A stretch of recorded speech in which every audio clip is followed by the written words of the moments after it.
was the sound of the year. Everyone who doesn't know, we hire a podcast studio, and every time there is a new set of preloaded sound effects loaded into the thing, and that's what we had today. So, health and happiness, everyone. Welcome to the Strength and Motion Show, an online experience curated specifically for the members and fans of Strength and Motion Academy. If you haven't heard of our space before, we are a 24/7 gym in Midvale, Western Australia, and our goal is to provide a space where people can build a strong and mobile body using a functional and holistic health approach to training and life. If this is your first time listening to the show, then thank you for tuning in, and I strongly encourage you to get stuck into our first 5 episodes. These first 5 are a complete deep dive into the holistic way, hashtag the holistic way, which is our 4-pillar approach to achieving health and fitness mastery. As experienced health and fitness coaches ourselves, we have identified movement, nutrition, sleep, and stress as the 4 key areas to always prioritize in order to live healthy and happy. You can do so by simply scrolling to the beginning of this episode list, or search the Strength and Motion Show on YouTube and Facebook. So today we are talking goal setting. It'll be February 1st by the time this episode actually goes live, and despite it being February, it's highly likely that most of you listeners are actually off to a slow start this year. How do we know that? Because it happens every single year. So welcoming our co-host to the show, Navar. Hello, Navar. Hello, hello. Nav, can you please kick us off with some interesting statistics about goal setting? Happy to. So you already mentioned that by the time this goes live, it is already February 1st. So it's January the 7th right now. Yeah. Day of recording. And so interesting statistics, 25% of people abandon their New Year's resolutions within only 7 days. Come on, guys. So most 7 likely, days. 25% of you at least have already abandoned your New Year's resolutions by the time that this podcast is live. 60% of people abandon them within the first 6 months. There was a study of 270 participants by psychology professor Dr. Gail Matthews, who discovered that you're 42% more likely to achieve your goals if you write them down. And so that's the importance of doing this podcast, is to help guide our listeners and our members and our clients towards success. Yeah, absolutely. We use the analogy of a GPS to calculate your current location, the destination of where you want to go, and the journey you need to take to reach that destination. And so that might be important when it comes to going from one house to another. But when clients or people, ourselves included, want to achieve a result, it's important to have a vision upon where we want to go, where we're currently at, and how do we get there. Yeah, and that's the purpose of this podcast today. Yeah, that's a great point. I think a lot of people, it's like the other analogy is the spark to a flame, or the spark to a small fire, is that people have that spark at the beginning of the year, but if you have a spark of a fire, it goes out very, very quickly. But all fires, as we know, you have to nurture them, and so you have to feed them consistently for as long as you want that to be alive. And people just kind of slowly drift off, and life happens as well, and also there's distractions that come into play. And I think I like it's actually a Hormozy quote. He talks about some of the most successful people in the world, it's just their ability to stick to one thing for an extended period of time. And they're not like massively talented in certain areas. It's more about just their ability to focus. That's the massive thing that gets them that level of success that they have.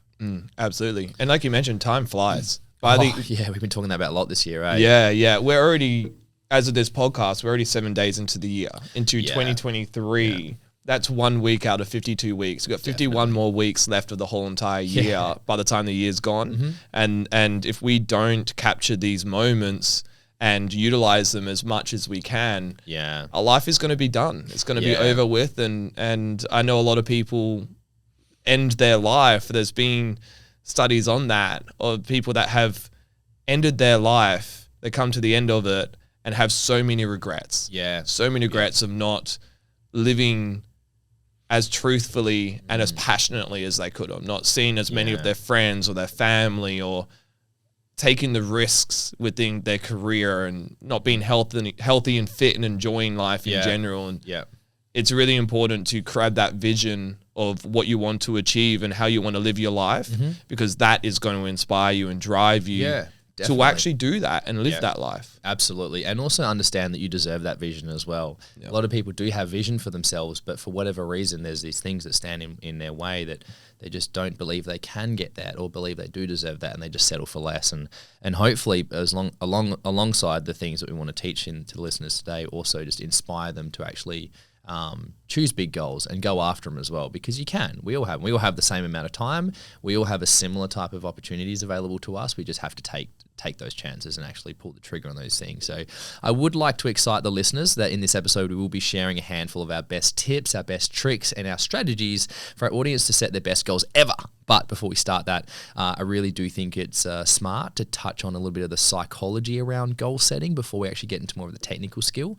What I wanted to say was that I really do, Nav. I notice that a lot of people set goals with the wrong intention and are therefore likely to fail at those goals. And I think that might be a contributor as to why people can drop off so quickly after like that 7-day period or that 6-month period, because they, if you don't set the right goal with the right intention, you're already setting yourself up for failure. And what I mean by that is that there's different things that motivate us, and I believe it's really important to understand that we have different motivators that influence how we set goals and how we make decisions. And simply speaking, I'm talking about negative versus positive motivators. And like an example of that would be, I hate being poor. It's a financial-based goal. I hate being poor versus I want money to help my family. It's a similar thing. It's a similar result, but it's fueled by a different driver. And with one of my clients, I used an analogy because he said this to me, and he was asking me about his job. He's like, I got another job offer at this. He's a gym manager, right? And he's like, I got another job offer for another gym. And I'm like, man, you hate managing gyms. Like we've been. This is like your 5th gym that you're at. And I said, you're like a blind grasshopper, because I said, like, what do you want? Because he's like, what do I do? And I said, what do you want?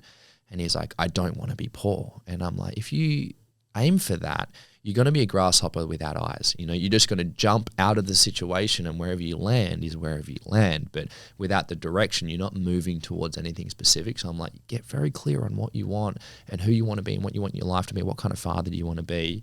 And that will give you the insight on how to whether you want to choose this job or not. Otherwise, it's going to be the same job with the same problems, with the same issues. So another one is in terms of body is I hate the way I look versus I want to feel healthy and nourished. And this is something that comes from my experience, that I've had plenty of clients try and punish themselves in the gym in order to look good. They will starve themselves, or they will say, like, I'm just eating for the fuel. I'm just eating. It's just food, like just calories are calories. But then they'll eat whatever food they can eat to get into their body, but then inflammation creeps up, or they're not excited about food, and they're setting themselves up for that binge day, because ultimately, if they don't like what they're doing, the binge will come. It'll come when no one's looking, and ultimately they start to remain unhappy as well. Even though progress does get made and they start building a bit of muscle, they're ultimately happy because they're not prioritizing feeling healthy and feeling nourished. It's like, I just don't want to, like, I just don't like what I see in the mirror. So that's what I talk about being a negative and positive motivator.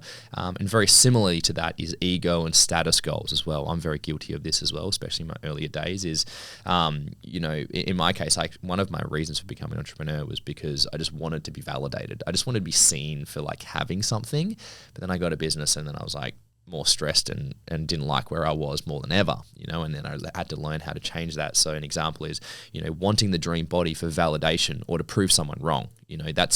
That's about someone else. It's not about you. And if you want to build yourself, it's, again, finding a more positive driver for that result.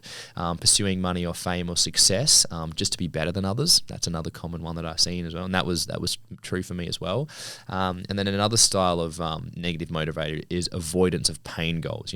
I don't want to be fat means that you can still be in pain or you could still be lonely, but it's that if you just prioritize, I don't want this, you're just trying to push that thing out of your life, and then ultimately other things will be pushed into your life. And so what I'm talking about is just having more clarity, I guess, around when we set goals. So Nav, I'll invite you to jump in on this because I just talked for a fair bit, but what do you have to share about that, and what can you say about helping someone select some more meaningful goals? Yeah, awesome. So I just want to expand a little bit on what you already shared, which kind of leads me into what I was which I am going to bring up. Yep. Is the negative versus positive motivators. You already know this. We talk about this quite a bit, but the brain doesn't Oh yeah, doesn't yeah, remove yeah. negatives, right? So if we Yeah. tell ourselves, don't think of a pink elephant, we're going to think about the pink elephant. We think about, I don't want to be poor. You're processing the thought of being poor. Poor, yeah. And Yeah. so if you're constantly associating your belief systems and your thoughts surrounding poorness, I guess is a word. Yeah. We'll use it. We'll take it. Yeah. Then you're going to manifest that. You're going to create that within your life because that's all your focus is on. It's like we want to think about the problem, but we need to also link the solution to that problem. If we're constantly thinking about the problem, like I'm overweight, I feel like shit, I'm drinking too much alcohol, I'm drinking too much coffee, I'm addicted to this, I'm addicted to that, and you're thinking about, I don't want to be addicted to this, your whole thought process is still thinking about the product that you're addicted to. Yeah. And you're not associating a solution to that addiction. And so you're going to stay where you are. Yeah. And so it's important to identify, the problem that you're experiencing, but then link a positive movement towards something that's going to help remove that negative that you don't want within your life and guide you towards something that you do want. Yeah. I think that was just important to bring up. No, that's brilliant. I'm glad you brought that up because I didn't write these in the show notes. But I learned that a while ago, and that actually changed me a lot. And my coaching and how I communicate as well and communicate to myself, that really impacted me a lot. So going back to sharing some selecting meaningful goals. What can you share about that? Yeah. So my biggest advice is identifying what is meaningful towards you. Yeah. And so identifying what roles you play within your life and what values are most important to you. And you want to link everything to that. So for instance, my roles in life are, I want to be a great leader. I want to be a great coach. I want to be a great family member and friend. What was my other one? A great cat owner. Oh yeah, absolutely. My cat loves me. So, to my partner, my cat as well. But I want to be a great partner as well. Yeah, so they're the four beautiful. main roles that I want to play. So leader, coach, friend, family member, and partner. Cat owner. Yeah. I'll place my cat as a friend. Very important friend to me. Friend. Yeah. And then also my values. Yeah. And so I want to link all of my goals in alignment with that as well. Yeah. Because if I was to set a goal and it's not in alignment with who I truly am and the roles I want to play and the values that are most important to me, then they're going to be out of alignment. Yeah. And there's going to be something within that goal that is going to be unattractive to me. And so when setting your goals, firstly identify, as we're talking now, what is meaningful to you? So what roles do you play within life? What values you want to hold? You can also dive into the feelings that you experience and the feelings you want to experience. So utilizing these emotions and feelings that come up for you on a day-to-day basis. That's a little bit deeper and it might take a little bit of practice of identifying what feelings are you experiencing and what do you want to feel. And there is a spectrum of feelings as well. So there's angry, sad, frustrated. There's a massive spectrum of emotions. I think we're up to maybe 2,500 labeled emotions now in the spectrum of emotions. Yeah. And most people probably only identify about 4 and they bucket it into those 4 up, primary. down, left and right. Yeah, exactly. And relate all your goals to your roles, values, how you want to feel, and also try to link up your goals. And so try and make your goals impact all of your roles and values as much as possible. The more that they help one another, the more power you're going to have in those goals as well. If it's just a goal towards losing a little bit of weight, but that isn't linked to being for me, for instance, being a great father, being a great partner, being a great friend, being great in my business because I'm healthy and I have more emotional intelligence and capacity to work and show up on my day-to-day basis. Because my goal of being healthy and fit links into so many of my roles and values, it's easy for me to stay on track with. Yeah. And so identify a lot of those aspects of your life and what they mean to you and link your goals to those and you'll have a lot of inspiration and power behind your goals. Yeah, brilliant. Very, very well said. And I also wanted to add in that when I was going through my own roles, it was actually a couple of years ago, but identifying what roles you have in your life and then also what roles you want in your life as well, because I remember doing this and there were some roles that I was like setting goals around and I was like, I don't even want this. I want to be in this role in my life, and so also think about, which we're going to go into is talking about vision, is thinking about what roles you want to have in your life as well. So with that, let's get into it. Now that the listeners do know that they can and should be creating those positively driven goals and linked to their values and their roles, how about we help them focus that energy into like nice, strong direction? Yeah. So Nav, could you please explain to the listeners what do we mean by having a vision, and why is that so important?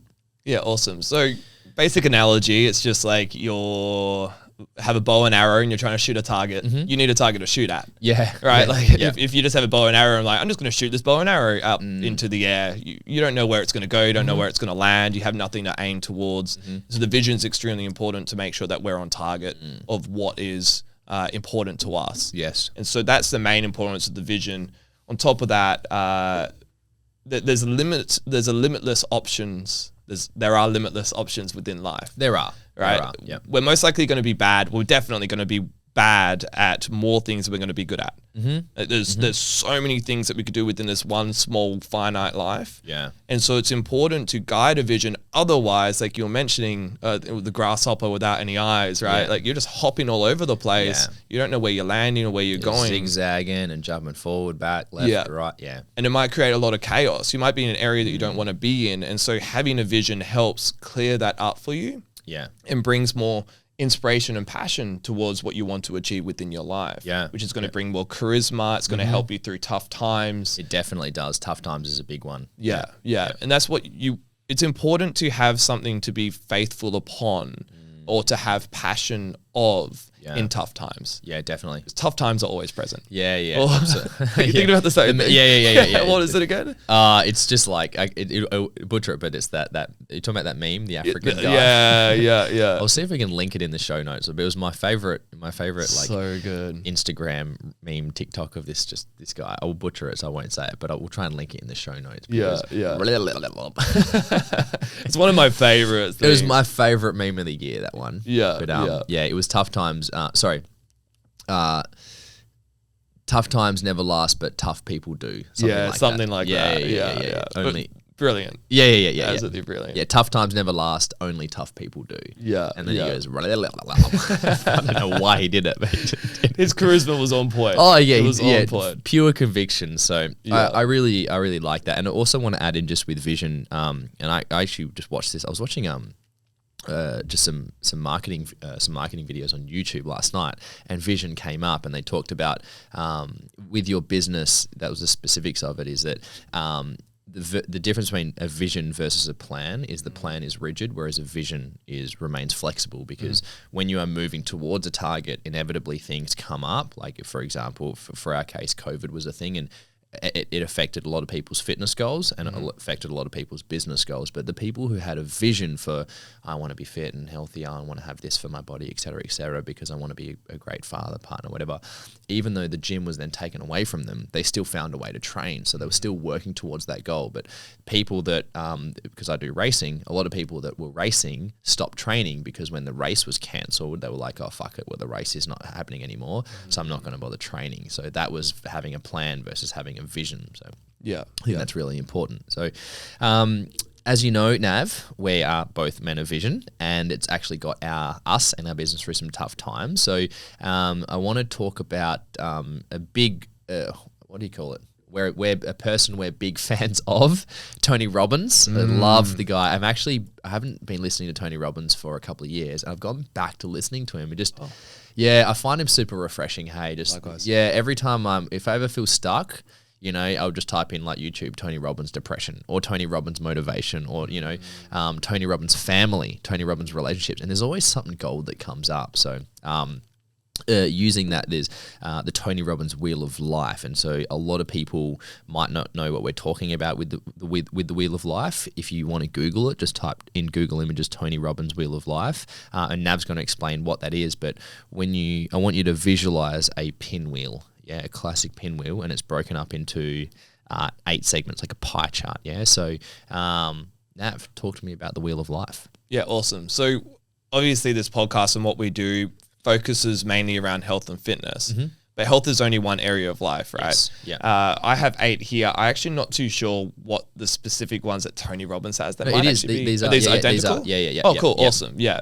I played around with a heap of them, but these are the ones that I find most important. So the 8 areas of life in the wheel of life is health, being your health and fitness, growth, being predominantly around study, knowledge, and also mindset, emotional intelligence, career, friends and family, romance. And romance is there because it's not only, you don't have to be in a relationship with someone else to have romance. You could have a romantic relationship with yourself. And so it's cultivating romance within your life, whether it's with yourself or others.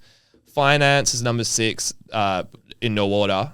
Physical environment, so being, do you make your bed? Do you clean your bedroom? How clean is your car? How clean is your office space? How clean is the environment around you? And then last but certainly not least is fun as well. The importance of this wheel of life is we want to create balance that is in alignment with our own self. So for some people, they might have health absolutely covered. They might have health, let's say 9 out of 10 if you were to rate it, but their career is falling short and they might have their career at a 5 out of 10. Their fun and their friends and family might be a 5 out of 10 because they're neglecting that because they're putting too much attention on their health. And that might then impact health or other areas of life as well. And so it's important to identify where you're currently at in all areas of your life. Where do you want to be within them and create as much of alignment for yourself or balance for yourself so that it's a smooth wheel. Because if you have this, like you mentioned, a pie chart, then you would have health, growth, and romance, so let's say a 9 out of 10, but then you have all these other 5 areas as a 5 out of 10. I'm guilty of that. It's going to bumpy road, right? Absolutely. You're going to be smooth for a part of the ride, and this other ride is just going to be shit, and then you're just like crumbling and hitting into curbs, and you're going to be crashing all over the place. And so it doesn't necessarily, like, whatever a 10 out of 10 is for us, whether we ever achieve that, whatever that balance is for us, it's important to identify that, because otherwise you might not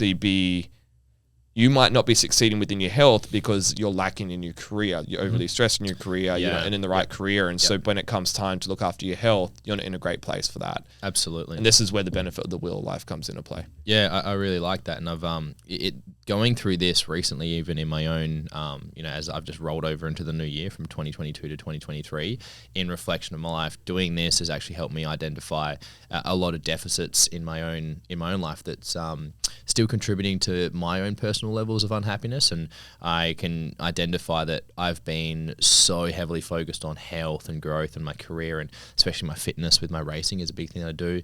And I haven't been prioritizing my friends and family or any romance as well. And even as you and I know as well, my finances as well they're stable, but nowhere near where I'd like them to be in comparison to how much I'm excelling in my other areas of life as well. So really good. It's a good visual tool as well for anyone who's like myself that's incredibly visual. Really fantastic visual tool to get a bit of clarity around your life. So before we go into our next topic, when we're going to talk about goal setting to the now, which is a thing that I really love to do, and that's what we're doing with our coaches just recently. Is there anything you wanted to add before we do our little camera reset, Nav? No, I think we've covered a good amount. I hope the listeners really enjoy that. Yeah, I think that's good. I think they're actually really excited to get into it. So we're going to BRB. I'm going to press one of our mysterious sound buttons. I can't remember which one's which. Maybe try the green. Yeah, I was looking at green too. All right, we're going to press the green button. What's the sound going to be? Oh, there's the one below it. One below it? Kangaroo. Oh, no. Kangaroo. I feel like this might be like IP property, like intellectual property. I hope it's not. We're going to get in trouble. Could you imagine? We get sued for someone saying kangaroo 3 times. Yeah, kangaroo. Okay. All right. We'll be right back. We'll go to the blue button. Yeah, I reckon. Blue button. Oh, we're back. We're back. I like that one. Yeah. So, okay, we are back. And now let's introduce you to a little trick called goal setting to the now. I said now quite a lot. Now to the listeners, I'm addressing you listeners. You now have an idea on how to create a vision and what's so important about having that vision, and that needs to become more actionable and relative to right now so that you can start working on it, right? So now we got, okay, this is the direction we're going to go in. How do we start joining the dots from this very moment to getting us to that vision. And that's what we're talking about, goal setting to the now. So this is actually a great technique that I learned from a personal favorite book of mine. I have read this book, I think 6 or 7 times now, because it's just been so impactful to me as well. And Nav's read it as well. This book is called The One Thing by Gary Keller and Jay Papasan. So highly, highly recommend if anyone, especially getting into business and wants to achieve some big, it's not actually relative to business, but tends to be most business people pick this book up. However, applicable to everyone. And it goes as simply as this.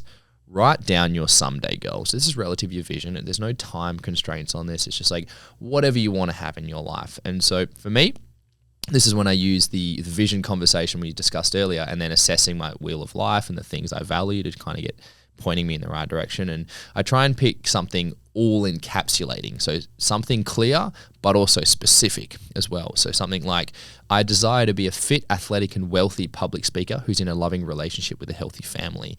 For me, that covers my primary dream and purpose of being a public speaker. That's my kind of long-term career and life goal, is to be a public speaker. And that also aligns with my core values around wealth, financial mastery, building that stability for myself and my family and the freedom, as well as my health and my fitness that I just love so dearly, obviously, as well. I'm a fitness coach. So that's my someday goal, right? And then from there, you then ask yourself, what is the one thing that I need to achieve within 5 years that within doing so will ensure that I am on track to achieving my someday goal? So I'll say that again.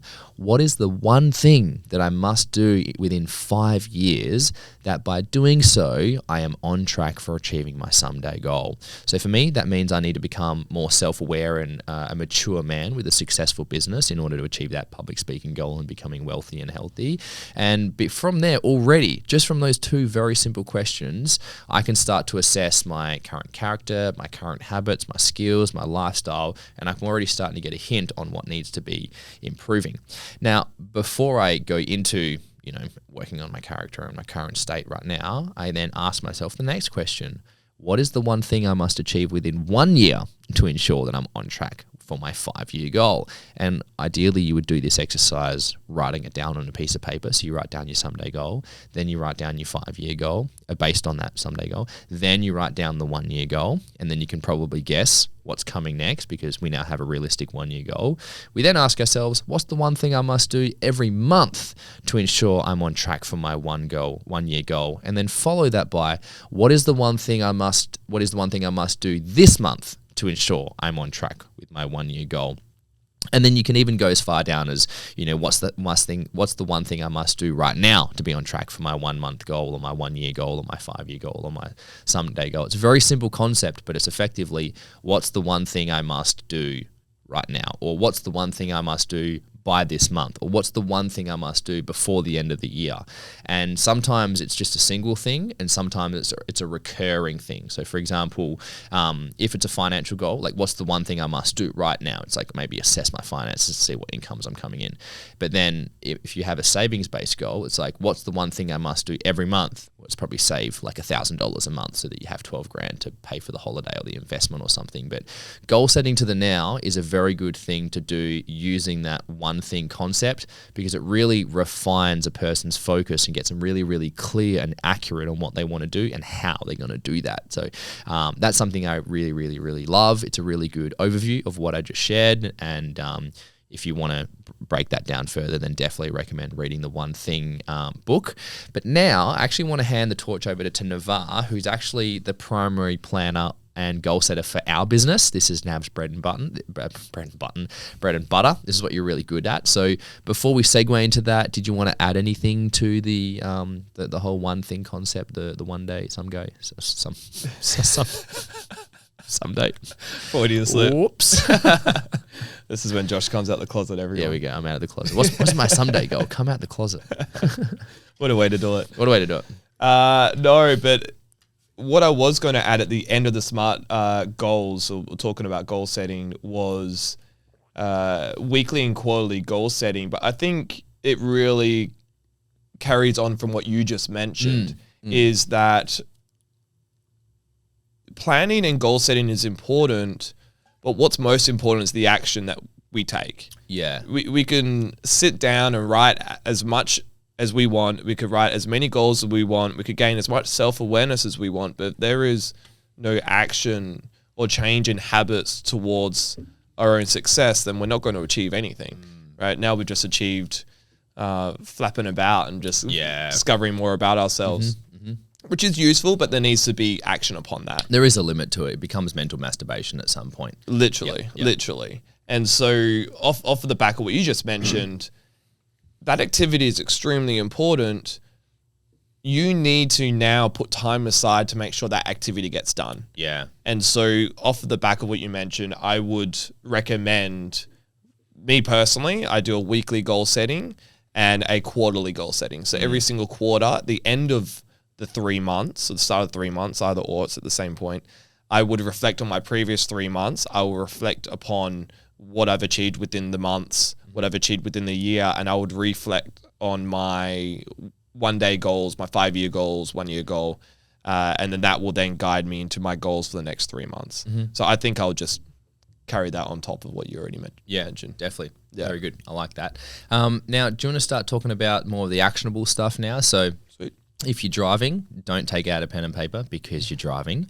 But if you are using this podcast to utilize your own goal setting process and want to extract as much as you can, this is about the time I recommend pulling out a pen and paper. I'm talking to the listeners, and I'm looking at Nav, but talking to the listeners, pull out a pen and paper because this is a great time to write notes as well, if you would like to. Not necessary, but definitely very helpful. So, Nav, do you want to get stuck into S.M.A.R.T goals? Yeah, let's do it. So everyone's probably heard of SMART goals before. I know most people have probably done it in their career or business. Like most corporations use this. I used to hate them, mate. I was like, what are these So did I. Fucking these wanky SMART goals. And then when I started not achieving goals, I was like, man, I need some SMART goals. I need to get smarter. Yeah, humbled. So as you already mentioned, you got to write down your someday goal, your 5 year goal, 1 year goal, what you got to do for the month and what have you. But how do you actually write that out? And so using SMART is an extremely helpful way to cover all of those areas of a goal. So SMART is an acronym. Is it acronym? I think so. Yeah. We'll go with that. Look how smart we are. So, Acronyms. So S stands for specific. So you want to be as specific with your goal. If you go 1 day, I want to lose weight. How much weight do you want to lose? Like that's extremely important. So firstly, if you change losing weight to losing 10 kilos, right? And so we'll keep it basic. But the first one being specific is what exactly you're trying to achieve. Yeah. So when you write out your goal, make sure it's as specific as possible. The second one being measurable. How will you know when you've achieved that goal? And so if you want to lose 10 kilograms, what other biomarkers you're going to look at? You're going to look at scales. You're going to look at photos, clothing. You also maybe look at a DEXA scan or some sort of other body scanner that will tell you body fat percentage and what have you. Because you want to make sure that you're achieving that goal and something is tangible enough to tell you whether you're on track or not. Super simple, but extremely overlooked. People say they want to lose weight, but they never weigh themselves. They never look in the mirror. They never take before and after photos or look at their clothes or even have a check-in diary on how they're feeling or do they feel heavy or lighter or what have you. The third one being attainable. Is it genuinely possible to even achieve it? And so can you lose 10 kilograms and is this attainable and realistic for yourself? So if someone weighs 50 kilos and they want to get down to 40 kilos, it might not be, it might be attainable, but is that healthy enough? And are you going to, is that longevity and is that going to last? And so you also want to make sure that it's an attainable goal. Next one being relevant. Is it relevant to you? And so as we already talked about your vision, your values, your roles, is this goal in alignment with who you are and who you want to be? Because if your goal is to, let's say, do bodybuilding, but that is out of alignment with so many other characteristics, or it might not work in well with your family life or your friendships or your career, for instance, then it might not be something that you actually genuinely want to go down to. And it might just be a goal that you're just kind of like grabbing onto because it looks attractive to you. And in reality, lots of things are attractive to us. Like you did a great video on KFC. KFC is attractive to us. Oh man, I still smell that shit. The dirty bird. It's been years, just for the record. It's been years, but I still think about that dirty bird. I don't think about it every day, but it comes up when I get that waft. When I'm running past Rider-wear gym that's wedged between HJs and KFC, I smell that shit. I'm like, I feel sorry for everyone inside that gym. Yeah. They're fighting demons every time they walk in. Exactly. Yeah. And sometimes they might lose that battle. Right? Yeah. I bet more than sometimes they lose that battle. I've seen the people. I've seen Yeah. people. I run past it and I'm like, I just fucking saw you walk out that gym and go through the drive-through. Yeah. Yeah. And so you might have a goal of getting KFC, right? But that not actually be in alignment or relevant to you. So that could also play out in what, like, nothing is positive or negative. It's what is positive and negative to us. And so although doing bodybuilding might be positive to someone, doing bodybuilding to you might be a negative. Yeah. And so it's gaining that relevance of that goal and recognizing whether it's in alignment with who you are. And the final one is time bound. Like, all right, you want to lose 10 kilograms, but by what time frame? Yeah. Do you want to lose it within 12 months? Do you want to lose it within 3 months? And then that kind of goes back to the attainable question as well. So that covers the SMART. You want to make sure it's specific, measurable, attainable, relevant, and time bound. Very good. Once you have all those areas in place, you then want to write that goal out in the present tense message, right? Nice. And so, for instance, I've actually never done this, by the way. Is that part of the actual thing? Write your goal out in the present tense, or is that something that you do? that's just something I do. Yeah, it's not something part of S.M.A.R.T. Yeah, no, that's great. That's really smart. Oh, cool. Well played. But I think I've seen you write things out in that sense, though, haven't you? Nah, I actually legitimately haven't. I've done as the specific, like the specificity of like, I want to lose weight. It's like, I want to lose weight, how much and how by and by what manner. I've definitely laid that out. But yeah, never actually writing it down in the present tense. Yeah. So it's you have your goal, you have all those things in place, right? So you want to lose 10 kilograms within, let's say, 12 weeks. You know it's in alignment. You know what you need to do to measure it, like scales and photos and clothing. So what you would do, for example, is write it as, today is April 1st, 2023, and I am now 10 kilograms lighter, sitting at 90 kilograms on the scales, feeling good and confident in my skin, clothes, and photos. And so you want to identify what is going to inspire you to losing those 10 kilograms as well. So what do you gain from that? If you're losing 10 kilograms, very common one is looking better in photos or being okay seeing themselves in photos, feeling good and looking good in clothes, feeling confident in your own skin. So you want to add that in, but that present tense makes it more of a reality. It's as if it's already happened. Yeah. And so instead of every single day going, oh, I really hope I lose 10 kilograms, you know, it's just kind of just throwing out to the world and hoping that something comes your way. And subconsciously you're reaffirming yourself that you're not there yet. Yeah, absolutely. Yeah, you're already aware that you're not there. Yeah, by saying, I hope it means that you're not actually giving yourself the credit that you know that you actually do deserve. Exactly. Yeah, exactly. And so placing it as if you've already won. In your mind, you've already won. Yeah. And so you're most likely going to be inspired and energized to show up and do the work to actually get you there. Yeah. And so you want to do that with every single goal that you have.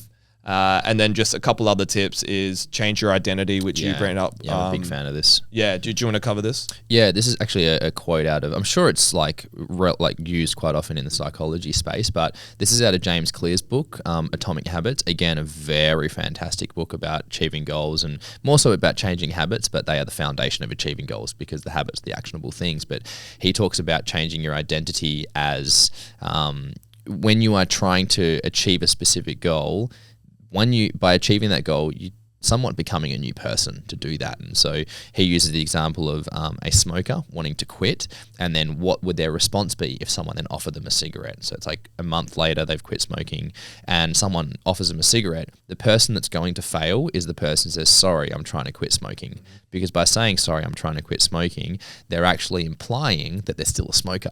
Whereas the other person that's more likely to succeed is the person to say, sorry, I'm not a smoker, or sorry, no thanks, I'm no longer a smoker. And they're actually verbalizing out loud and subconsciously to themselves that person who used to be the smoker is no longer them, and they've let that part of themselves go. And when they've let that part of themselves go, then that's the part that needs the cigarette. So that's a big thing. Is just to summarize, I'm quitting smoking versus I'm no longer a smoker. Yeah. And we can swap smoking for alcohol or sugar or like TikTok, social media, binging. You know, it's just that's the thing that we're addressing is shifting the identity. Yeah, I love that. And I know this is something that comes natural to me. And we've had that discussion as well, where I've quit substances before and I'm like, I don't do that anymore. But I relapse, right? There's been moments where I relapse, and there's been conversations around, Navar said he's not doing it anymore, but here he is doing it again. It doesn't mean that there isn't the possibility of relapsing. It just gives more power, like you mentioned, into actually quitting. It does. It shifts the whole entire belief system surrounding yourself and who you are and what you do, which gives you more power to actually quit instead of just kind of like you mentioned, I'm trying to quit, I'm trying to make a change, you know. I think that will be a big game changer. It definitely becomes a matter of if, not when. If you say I'm trying to quit, it's like not if they relapse, it's when will they relapse, when they have that. Yeah, absolutely. Yeah, so that's how you write out your goals. But on a final note of that, like we mentioned before, goals are only a guide towards where we want to go. We need to start taking the steps. We need to drive the car. We need to get to the gym. We need to do those things. So once you've written out those goals, it's important to connect habits that need to be formed to achieve those goals. And so let's say if I want to lose 10 kilograms within 12 weeks, what do you need to do to achieve that? The first note I have here is what needs to be done to succeed. If you don't know, set a habit of finding out how to succeed. Seek advice, seek professionals. If you don't know how to lose weight, see a coach, see a nutritionist, see a naturopath, do whatever it takes to find the information and the help to actually form the correct habits to make the change. Once you've done that, then write those out. Let's use 10 kilogram weight loss as an example. Progressive resistance training 3 times a week. For a minimum of 60 minutes each. Long steady state cardio 3 times a week, 60 minutes each. 7 to 8 hours sleep a night, and follow a nutrition plan. So you want to make sure that you have your goals and then you'll link habits to achieving those goals. Otherwise, you're not going to actually succeed. And be very clear on like what are those recurring things that must happen, because that's what a habit is. It's effectively an automated function. So really get clear on what must be done. And again, what Nav does with taking time weekly and quarterly to reflect on the goals, also reflect on the habits, because they're a big part of that as well. Reflect on how, like the set of habits that you did choose to stick to, how effective were you at sticking to those, and how effective were those specific habits in shifting your identity / achieving those goals as well. How can you set up your habits for success as well? Do you want to add into a note that? Yeah, absolutely. So we mentioned the habits that you need to achieve. By the way, I don't think we actually covered this, but a habit is a behavior that has been formed over time to become an unconscious behavior. Very good point. So it's a behavior that on average, I think it takes 66 days to form a habit. And so, a habit is a unconscious behavior. You've done the behavior so many times that now it comes unconsciously and natural to you. It just happens for you. Absolutely. So what we want to do is set up those habits for success. What we also need to identify is the negative habits or the polarizing habits to the positive ones we want to achieve. Definitely. So let's say if you want to eat well, what are the bad habits that you have? Snacking. You want to reduce or even completely remove snacks from the house, or make the snacks harder to access so you don't fall into that. Meal prep, create a night ritual, and create a training schedule. So you want to try and find ways to set up your habits for success to make them easy to achieve. So if you say you want to train 3 times a week, but you don't know what days you're going to train and what times, you're mostly going to come into Monday and go, I've got so much work to do. I've got so much of this and that, cleaning around the house, kids to look after. Monday, I can't do it. Tuesday, I can't do it. Wednesday, I can't do it. To set that habit up for success, I'm going to train Monday, Wednesday, Friday before work. That's going to allow you to get your clothes ready, put time aside to go to the gym and get that work done. If you don't set that up, you're most likely going to fail. Absolutely. And a couple of tools that really help is using something like a calendar and a habit tracker as well. So we use Habit Share. Where you're something like, how many days in a row cold showers are you on at the moment? I've lost track, but like I'm about to crack 1,400. That's insane. I just cracked 800. I know that. I think 800 was, I'm 801 for my daily mobility, my daily cars. And I'm about 7 days no phone on the toilet. That one's an ongoing thing, but I like that one. It's just hilarious because it's true. It's true. And as Josh just mentioned, you could place any of these habits in. Anything you want. But I've actually a couple of couple of friends have just jumped on Habit Share again. I've just got those notifications like, oh, everyone's back on it. So Habit Share is an app that we use. It's just Google Habit Share in both app stores, and it means you can just add your friends and then share each other's habits. And you can see when they check the habits on. So it adds that extra element of like gamification and accountability to it as well. Yeah. One thing I also wanted to add that you just sparked to, I guess, the thought of is when you talked about the polarizing habits, that's a similar principle to also when you choose your goals as well at the very beginning is when you choose your goals, you also have to make yourself aware and accept that by choosing to adhere to certain goals and certain pathways, you are also choosing to adhere or to not adhere to certain things. So by choosing to spend your time on a particular thing like a health journey, it means you're then not choosing to spend time sitting on the couch, binge eating food or drinking excess alcohol or whatever habits that you might be, or things that you might be doing. So that's a thing that I got out of another great book. I'm quoting books all day today. It's like I read or something. 4,000 Weeks by Oliver Burkeman. My favorite book. It's only like a year or two old, this book. Favorite book of 2022 from Josh Hardy is 4,000 Weeks. It's a book on time management that has no tips on time management, and it's all about your relationship with time and your relationship with yourself and how you actually, it's about facing the reality of time is finite. And he talks about, he's like, when you start getting clear on how you want to spend time, get clear on the things that are not going to receive any time, because it's when we feel like we're missing those things and it pulls us back away. And it's like, no, we will miss these things. Like if I want to spend more time on my health and my fitness, it means that I am going to sacrifice KFC and time at home potentially, or time socializing. And that's the truth of it. But the worst thing you can do is deny yourself of reality, is what he talks about. And he talks about being busy as a coping mechanism to living in a fantasy, because busy is an illusion to tell yourself that you can get more done in time that you actually can't. So that's a really good, just a general, like a harmonizing habit as well, or harmonizing thought. Shall we move into the mystery items? Let's do it. I don't know why I'm just saying mystery, but Mystery. I'm going to reach down and grab mine. Cool. Same. Yeah. Am I going to go first, or are you going to go first? I'll go first because mine, I'll to the listeners, I forgot a mystery item. Yeah, you left yours. Completely left it with my consciousness. Yeah. I kind of copped out, but also in saying that, my mystery item is my phone. Yeah. I like to try and streamline as many things as possible and make everything as easy as possible. There's so many things occurring in life. That's why you look at a lot of successful people that wear the same clothes every day. They eat the same food. They try and monetize as much as possible. I love my phone for that because I do so much on my phone, and it's a great tool for that. The reason why I'm using my phone is because my Google Calendar and my Habit Share is on my phone, as well as my journal. So sometimes I write pen to paper for journaling, but on a day-to-day basis, I actually journal on my phone every single morning. It's just easy. I do it while I'm on the toilet because I do my morning toilet run every single morning. And while I'm on the toilet, 2-for-1 special, I get to empty my body and empty my mind at the same time. Well that done. came to mind. Well done. And I love it for that. So my mystery item is my phone.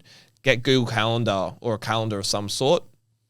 Plan out the days you want to train or plan out the habits that you want to achieve. Make sure that they actually can fit within your lifestyle, that you can do them on a week-to-week basis, a daily basis, and also grab Habit Share or some other app that allows you to track your habits. Write your habits in there. What you don't measure, you can't manage. Nice. And so it's extremely important to have somewhere for you to be open and honest with yourself. Even on a day-to-day basis, you're on Habit Share and you have the habit of drinking 3 liters of water a day, and every single day you cross that off as a red.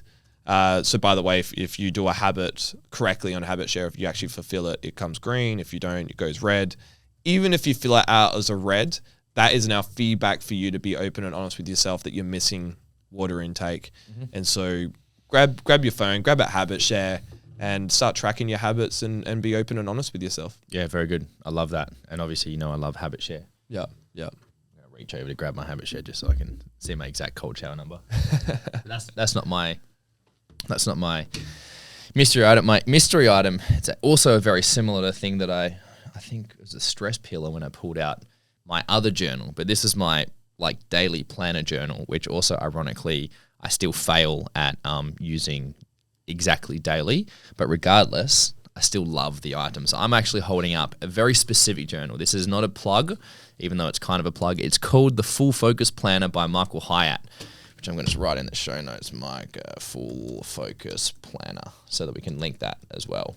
So the Full Focus Planner by Michael Hyatt, I've read it. He's effectively like a business coach in the States, and I guess he's deemed as a productivity expert. And I've read a bunch of his books. Look at me go, A reader. a reader.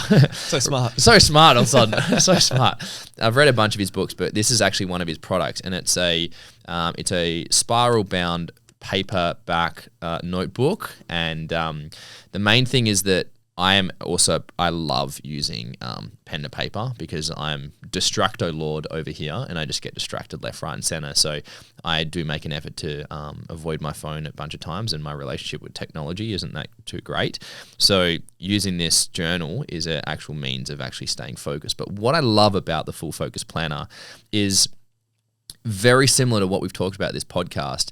This planner is actually a 90-day sequence to follow. So as you scroll through, it's not like January 1st, January 2nd. It opens up and there's a section in which it's basically all your templates all done for. So there's sections in here to plan out your ideal week. There's goal planning. It says, he actually writes SMART goals. I don't know what the ER is because I haven't done them, but he's got streak trackers. It's got all the things that you need to fill out, so you can kind of just like follow his flow, so to speak. And if someone is very creative with their goals and their planning, you might not want something like this, but I love that this is already laid out for me, and you can check it out.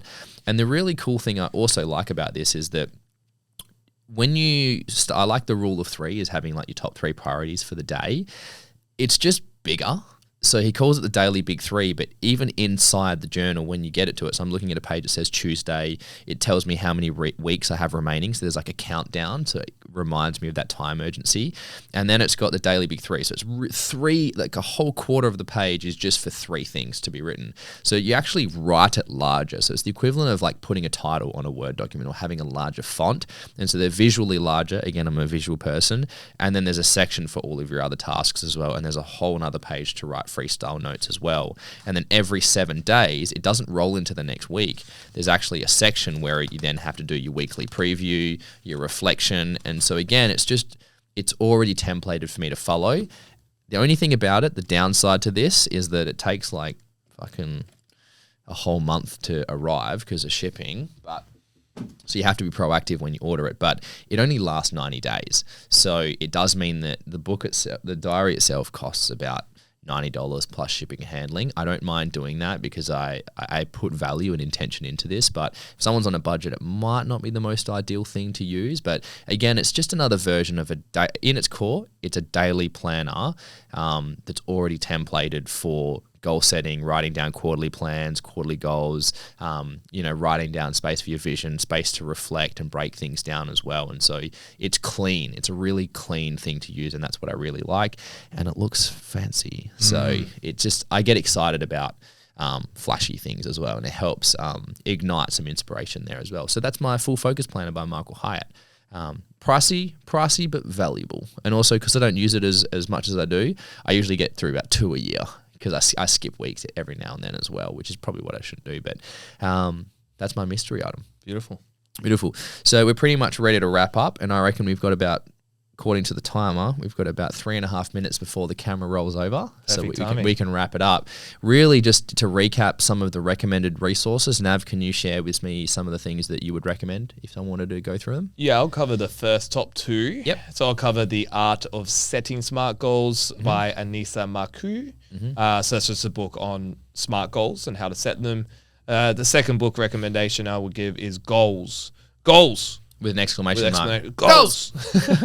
By Brian Tracy, who is a favorite as well. Yeah, Brian Tracy's great. He's the man, yeah. I like myself. That's one of the Brian Tracy quotes, is you just say every morning, I like myself. So that's Brian Tracy's book. The next ones of what we've all shared inside this podcast is number 1, Atomic Habits by James Clear. That's available on audiobook and in hard copy. Both of them are very good. I've listened to the audiobook a bunch of times, so I value that. The One Thing by Gary Keller and Jay Papasan, that's the book that we talked about with the goal setting to the now process, also available in audiobook and hard copy. I do recommend both because the hard copy is actually designed to put as like an ornament on your desk to be a visual reminder to keep asking yourself what is the one thing. Then from there is an app called the Habit Share app by Luke Bixton, which is the app, that we just talked about, which is available on Google Play and the Apple App Store. And then the last two is the 4,000 Weeks book by Oliver Burkeman. Again, hard copy and audiobook. I like both of them.